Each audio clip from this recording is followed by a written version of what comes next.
प्रधानमंत्री Narendra Modi video conferencing के जरिए अहमदाबाद में सरदार धाम भवन का लोकार्पण कर सरदार धाम फेज 2 कन्या छात्रालय का भूमि पूजन किए। इस दौरान पीएम मोदी ने कहा, किसी भी शुभ काम से पहले हमारे यहाँ गणेश पूजन की परंपरा है और सौभाग्य से सरदार धाम भवन का श्री गणेश पूजन के अवसर पर हो रहा है।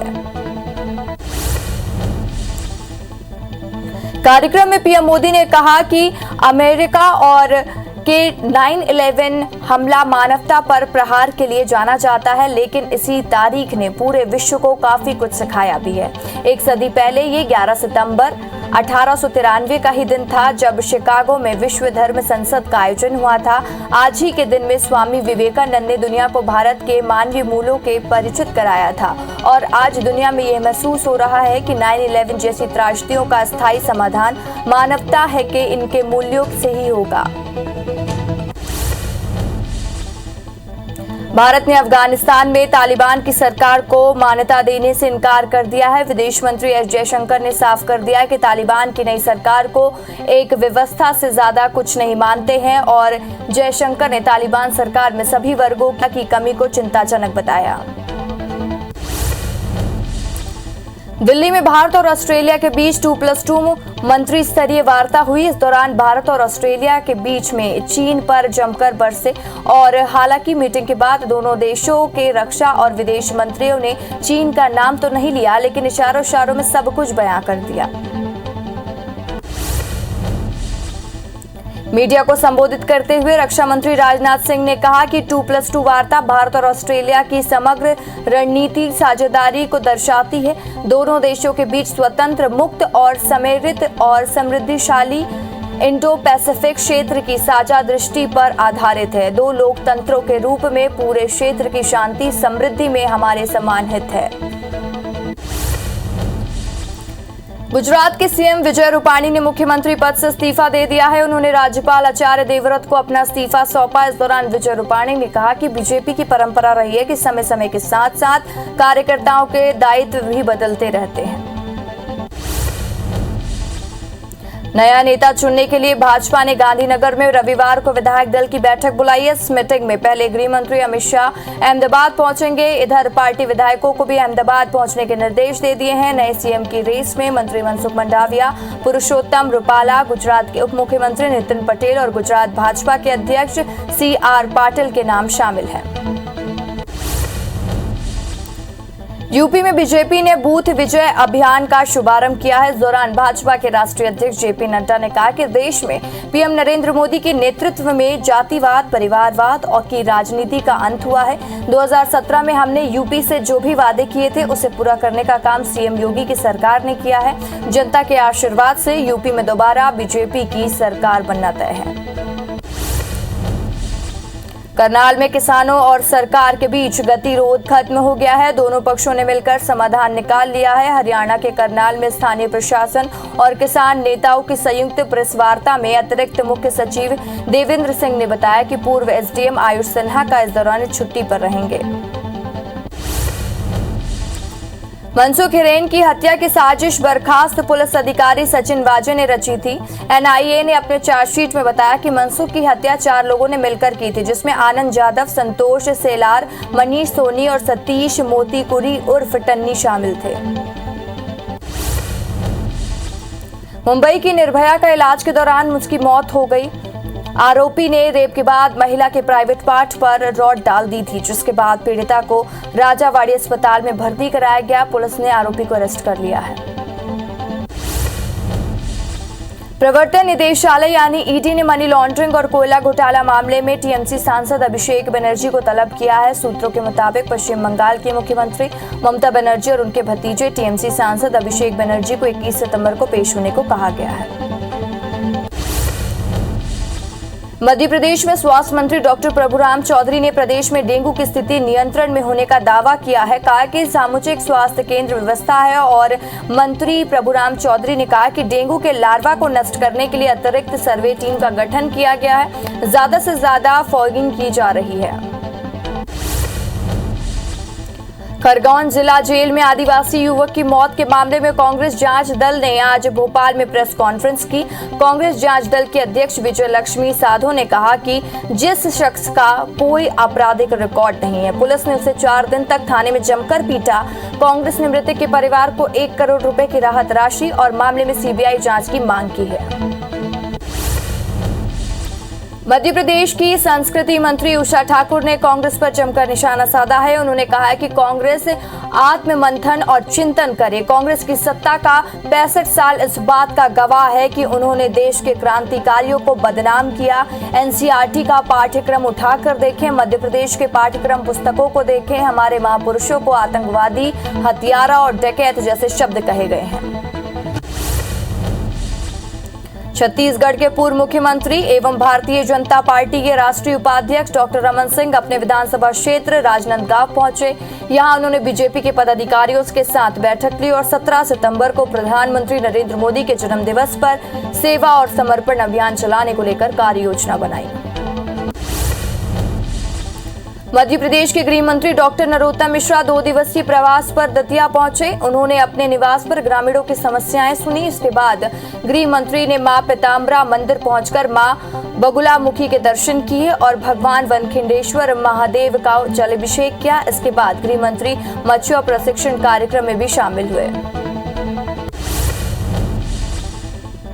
मध्य प्रदेश के मुख्यमंत्री शिवराज सिंह चौहान कल सतना दौरे पर रहेंगे और रेंगाब विधानसभा में आयोजित जन दर्शन कार्यक्रम में शिरकत करेंगे। इस दौरान वे आम जनसभाओं को संबोधित करेंगे। सीएम के दौरे को लेकर कड़ी सुरक्षा व्यवस्था के इंतजाम किए गए हैं। रायपुर में भारी बारिश के बीच धर्मांतरण के विरोध में बीजेपी ने शांति मार्च निकाला और राजभवन तक कूच कर राज्यपाल को ज्ञापन सौंपा। इधर सीएम भूपेश बघेल ने बीजेपी पर निशाना साधते हुए कहा कि बीजेपी शासन में सबसे ज्यादा चर्च बने। सतना के नागौद में खाद की कमी से परेशान किसानों ने नेशनल हाईवे 75 पर प्रदर्शन किया। साथ ही सरकार और प्रशासन के खिलाफ जमकर नारे भी लगाए। चक्का जाम की वजह से काफी देर तक हवाई हाईवे पर ट्रैफिक जाम लगा रहा और मौके पर पुलिस प्रशासन और आला अधिकारी भी पहुंचे और आश्वासन देकर किसानों को वहां से हटाया। बलौदाबाजार में विधायक प्रमोद शर्मा और उनके समर्थकों ने सिटी कोतवाली थाने का घेराव कर दिया, जहां उन्होंने टीआई महेश ध्रुव के खिलाफ जमकर प्रदर्शन किया। टीआई पर एमएलए के कार्यकर्ता को झूठ दावे करने और जुआ एक्ट में फंसाने का आरोप लगे हैं और जिसे लेकर विधायक टीआई को हटाने की मांग कर रहे हैं। कबीरधाम जिले के पंडरिया में संचालित सरदार वल्लभ भाई पटेल शक्कर कारखाना में श्रमिकों ने 3 सूत्री मांगों को लेकर कलेक्टर को ज्ञापन सौंपा और 16 सितंबर तक मांगे पूरी नहीं होने पर अनिश्चितकालीन हड़ताल की चेतावनी दी है। वही मामले में कलेक्टर ने श्रमिकों को जल्द ही समस्या का निराकरण करने का आश्वासन दिया है। रीवा के अमैया थाना क्षेत्र अंतर्गत एक निजी अस्पताल में मासूम की मौत हो गई, जिससे नाराज परिजनों ने थाने के बाहर शव रखकर प्रदर्शन किया। परिजनों का आरोप है कि डॉक्टर की लापरवाही के चलते मासूम की मौत हो गई। वहीं पुलिस अधिकारियों ने कार्रवाई का आश्वासन देकर मामला शांत कराया। मध्य प्रदेश में उच्च शिक्षा विभाग ने कॉलेज और यूनिवर्सिटी को ऑफलाइन क्लासेस शुरू करने की अनुमति दे दी है। 15 सितंबर को प्रदेश के सभी कॉलेज और विश्वविद्यालय पढ़ाई के लिए फिर से खोल दिए जाएंगे। 50% स्टूडेंट क्षमता के साथ कक्षाओं का संचालन होगा। मुंगेली नगर पालिका परिषद में षड्यंत्र व धोखाधड़ी कर शासकीय राशि का गबन करने के आरोपी अध्यक्ष सीएमओ सहित अन्य आरोपी की अग्रिम जमानत अर्जी हाईकोर्ट ने खारिज कर दी है। मुंगेली नगर पालिका में नाली निर्माण सहित अन्य कार्यों में अनियमितता बरतने की शिकायत की गई थी। छत्तीसगढ़ में कोरोना महामारी और वैक्सीन की कमी को लेकर दायर याचिका निरस्त कर दी गई है और हाईकोर्ट में वैक्सीन की ग्लोबल ट्रेडिंग के साथ इसकी मांग को लेकर जनहित याचिका दायर की गई थी। कोर्ट ने सुनवाई के दौरान कहा कि अब वैक्सीनेशन सुचारू रूप से हो रहा है, इसलिए अब इस याचिका का कोई मतलब नहीं है। कोरबा के कटघोरा में कार और महतारी एक्सप्रेस की जोरदार टक्कर हो गई, जिससे वाहनों में सवार लोगों की चीख पुकार मच गई और जिन्हें वहां से गुजर रहे राहगीरों ने बाहर निकाला और इसकी सूचना पुलिस को डायल 112 को दी, जिसके बाद घटनास्थल पहुंची पुलिस ने 108 की मदद से घायलों को अस्पताल पहुंचाया। खरोरा के कनकी हाई स्कूल के सामने सड़क हादसे में केसला निवासी डॉक्टर की मौत हो गई। वहीं बाइक के परखच्चे उड़ गए। पुलिस शव का पोस्टमार्टम कराकर परिजनों को सौंप चुकी है। वहीं आरोपी वाहन चालक के खिलाफ एफआईआर दर्ज करने पर पुलिस जांच में जुट गई है। जशपुर में बगीचा में दो तेज रफ्तार बाइक आपस में टकरा गई। इस हादसे में दो लोगों की मौके पर ही मौत हो गई और जबकि एक युवक का इलाज के दौरान उसने दम तोड़ दिया। इधर पोस्टमार्टम में देरी होने से नाराज परिजनों ने अस्पताल परिसर में हंगामा कर दिया। गोवरा नवापारा थाना क्षेत्र के तर्री दुलना मुख्य मार्ग पर एक कार ने बाइक को टक्कर मार दी। हादसे में बाइक सवार युवक की मौके पर ही मौत हो गई, जबकि दूसरा व्यक्ति गंभीर रूप से घायल हो गया, जिसे सामुदायिक स्वास्थ्य केंद्र में भर्ती कराया गया। वहीं हादसे के बाद वाहन चालक फरार हो गया। भिलाई के गांधीनगर के पास रेलवे ट्रैक पर एक किन्नर का शव मिला है। बताया जा रहा है कि किन्नर पुरुषोत्तम की मौत चलती ट्रेन में गिरने की वजह से हुई है। सूचना मिलते ही पुलिस टीम मौके पर पहुंची और पंचनामा कार्रवाई कर शव को पीएम के लिए भिजवाया। बालाउद की तादुला नदी पर बने स्पॉट डैम पर नहाते समय एक किशोर की डूबने से मौत हो गई। गोताखोरों ने 3 घंटे तक रेस्क्यू ऑपरेशन चलाकर शव को बरामद किया। घटनास्थल पर पुलिस और ग्रामीणों के साथ संसदीय सचिव कुंवर सिंह निषाद भी डटे रहे।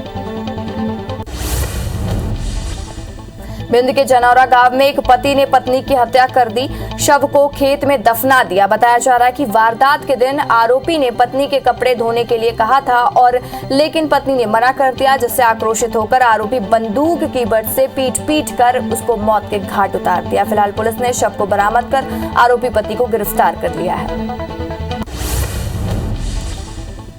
विदिशा के फलो गांव में रहने वाले पंडित रामकृष्ण शर्मा बीते 3 दिनों से घर से गायब है, जिसके कपड़े पुलिस को ककरुआ स्टॉप डैम के पास मिले हैं। इसी आधार पर जिला होमगार्ड का बचाव दल सर्चिंग कर रहा है, लेकिन अभी तक सफलता हाथ नहीं लगी है। बता दें कि रामकृष्ण शर्मा 9 अगस्त को घर से निकले थे। बलरामपुर जिले के ग्राम पंचायत कोटराही में आकाशीय बिजली की चपेट में आने से एक महिला समेत 4 बकरियों की मौत हो गई है। महिला के परिजनों ने अंधविश्वास के चलते उसे गोबर से ढक दिया, लेकिन तब तक उसकी मौत हो चुकी थी। बता दें कि महिला बकरियों को चराने के लिए जंगल में गई थी। कोरबा के बालको कर्मी के घर हुई चोरी का खुलासा पुलिस ने कर दिया है। पुलिस ने इस मामले में 5 आरोपियों को गिरफ्तार भी किया। साथ ही आरोपियों से निशानदेही पर चोरी के जेवरात को बरामद किया गया है। आरोपी इससे पहले भी चोरी की वारदात को अंजाम देकर फरार हो गए थे। कोरबा के कटघोरा में लगातार हो रही चोरी की वारदात के बीच पुलिस को सफलता हाथ लगी। पुलिस ने चोरी के सामान के साथ 3 आरोपियों को गिरफ्तार कर लिया। दरअसल आरोपियों ने कुछ दिन पहले ही कपड़ा दुकान में चोरी की वारदात को अंजाम दिया था। बलवा और हत्या के मामले में फरार 3 आरोपियों को बिलासपुर पुलिस ने पुणे से गिरफ्तार कर लिया है। दरअसल जन्माष्टमी के दिन कोरबी गांव में डीजे बजाने और मटकी फोड़ने को लेकर 2 पक्षों में जमकर विवाद हुआ था, जिसमें एक युवक की मौत हो गई थी। घटना के बाद ये आरोपी फरार हो गए थे। बलरामपुर जिले के कुसमी पुलिस ने शादी का झांसा देकर युवती के साथ रेप के आरोपी को गिरफ्तार कर लिया है। आरोपी बीते 4 सालों से पीड़िता को शादी का झांसा देकर दूसरे प्रदेश ले जाता था और उसके साथ शारीरिक संबंध बनाया था, जहां शिकायत पर आरोपी को गिरफ्तार किया गया। ग्वालियर में घर से बाहर घूमने निकली बुजुर्ग महिला के साथ बाइक सवार 2 बदमाशों ने लूट की वारदात को अंजाम दिया है। बदमाशों ने पता पूछने के बहाने रोककर मंगलसूत्र झपट कर फरार हो गया। लूट की वारदात सीसीटीवी में कैद हो गई, जिसके आधार पर पुलिस आरोपियों की तलाश शुरू कर चुकी है। ग्वालियर के बेहट में भैंस चोरी कर फिरौती मांगने का मामला सामने आया है। इतना ही नहीं, आरोपी ने पुलिस के शिकायत करने पर धमकी भी दी थी और पीड़ित किसान की शिकायत पर पुलिस ने चोरी का मामला दर्ज कर तीनों संदेहियों से पूछताछ शुरू कर दी है। इंदौर के सियागंज इलाके में एक शराबी ने भगवान राम की प्रतिमा को खंडित कर दिया। जब आसपास के व्यापारियों ने शराबी को रोका तो उसके साथ मारपीट करने लगा। वहीं सूचना मिलने पर पुलिस तुरंत मौके पर पहुंची और पुजारी की शिकायत पर आरोपी के खिलाफ मामला दर्ज कर लिया। ग्वालियर में रेलवे में नौकरी लगवाने के नाम पर लोगों को ठगने वाले आरोपी को पुलिस ने गिरफ्तार किया। आरोपी 2016 में कई लोगों को झांसा देकर 10-10 लाख रुपए लिए थे और लेकिन जब लोगों की नौकरी नहीं मिली तो अपने साथ हुई धोखाधड़ी की शिकायत थाने में की, जिसके बाद ये कार्रवाई की गई। विदिशा में ट्रांसपोर्टर्स ओम साई ट्रेडर्स पर भोपाल के जीएसटी विभाग ने चालानी कार्रवाई की है और उससे 2,32,000 जुर्माना वसूला। दरअसल भोपाल के जीएसटी अधिकारियों ने विदिशा में औचक निरीक्षण किया। इस दौरान ट्रक और ट्रांसपोर्टर पर जरूरी दस्तावेज उपलब्ध न होने के चलते कार्रवाई की है। इटारसी में रेल पटरी किनारे पर एक लावारिस बैग में 3 राइफल और 10 जिंदा कारतूस मिले हैं। पुलिस से सामान को बरामद कर लिया है और जीआरपी टीआई विबुंद यंकत ने बताया कि राइफल लाइसेंसी हैं और उन पर शासन का नंबर भी डला हुआ है। टीकमगढ़ के लारौन गांव में सड़क किनारे एक नवजात पड़ा मिला, जिसकी सूचना ग्रामीणों ने पुलिस को दी। फिलहाल नवजात को स्वास्थ्य केंद्र में भर्ती कराया गया है। वहीं पुलिस परिजनों की तलाश में जुट गई है। प्रदेश के साथ ही कटनी जिले में भी डेंगू के मामले तेजी से बढ़ रहे हैं, जिसे देखते हुए एसडीएम बलवीर रमन ने खाली और पानी भरे प्लॉट मालिकों को नोटिस भेजकर जवाब मांगा है। साथ ही संतुष्ट जवाब नहीं मिलने पर उन पर कार्रवाई करने की बात कही है। शहडोल जिले में अवैध रेत उत्खनन के खिलाफ पुलिस और प्रशासन ने बड़ी कार्रवाई की है। संयुक्त टीम ने जयसिंह नगर की पोड़ी कला रेत खदान में अवैध रेत खनन और परिवहन करते हुए 2 पोकलेन मशीन और 33 हाईवा वाहनों को जब्त किया है। ये कार्रवाई कलेक्टर के निर्देश पर की गई। अनूपपुर एसपी के निर्देश पर 4 थानों में सूदखोरों के खिलाफ छापामार कार्रवाई की गई है। इस दौरान 10 प्रकरण और में 8 आरोपियों को गिरफ्तार किया गया है। साथ ही इनके पास से पासबुक, ब्लैंक चेक, आधार कार्ड समेत कई दस्तावेज जब्त किए गए। कोरबा के भाड़ा नियंत्रण बोर्ड के गणेश डायरी के संचालक को दुकान खाली करने का आदेश दिया गया। साथ ही डेयरी संचालक को 8% ब्याज के साथ 76 महीने का बकाया हुआ किराया राशि और न्याय शुल्क समेत कुल 13,36,760 रुपए आवेदिका को 15 दिन के अंदर भुगतान करने के निर्देश दिए गए हैं। रीवा के एक समाज सेवी के देहदान किया गया है और ये मेडिकल में छात्रों की पढ़ाई में सहयोग करेगी। कामरेड विद्याशंकर में देहदान के लिए परिजन ने रैली निकाली और बेटे ने पिता को देह मेडिकल कॉलेज को दे दिया और मुख्तलिफ जिंदगी पर गरीबों की सेवा करते रहे हैं, जिनका मृत शरीर मेडिकल छात्रों की पढ़ाई में मदद करेगा। बलरामपुर जिले के रामानुगंज वाड्रफ नगर पर वहीं राजपुर में नेशनल लोक अदालत का आयोजन किया गया। इस दौरान आपराधिक और अन्य प्रकरणों पर इसके निर्धारण पर किया गया और अधिवक्ता संघ के सचिव ने बताया कि न्यायालय में ये प्रकरण काफी समय से लंबित है, जिनका आज निपटारा किया गया। सतना में शासकीय उत्कृष्ट विश्वविद्यालय पर छात्रों ने फिटकरी से गणेश की प्रतिमा बनाई और निर्माण करने के बाद 6 इंच की एक गणेश प्रतिमा बनाने के 1 घंटे का वक्त लगता है और इसकी लागत भी काफी कम आती है। छात्रों का कहना है कि फिटकरी की गणेश प्रतिमा का विसर्जन करने पर नदी और तालाब का पानी शुद्ध होगा। छत्तीसगढ़ में मौसम विभाग ने 13 जिले में बारिश को लेकर अलर्ट जारी किया है। 3 से 4 दिनों तक रुक रुक कर बारिश होती रहती है और गरियाबंद जिले में भारी बारिश की संभावना जताई गई है, तो वहीं बारिश की वजह से तापमान में भी गिरावट देखने को मिली है।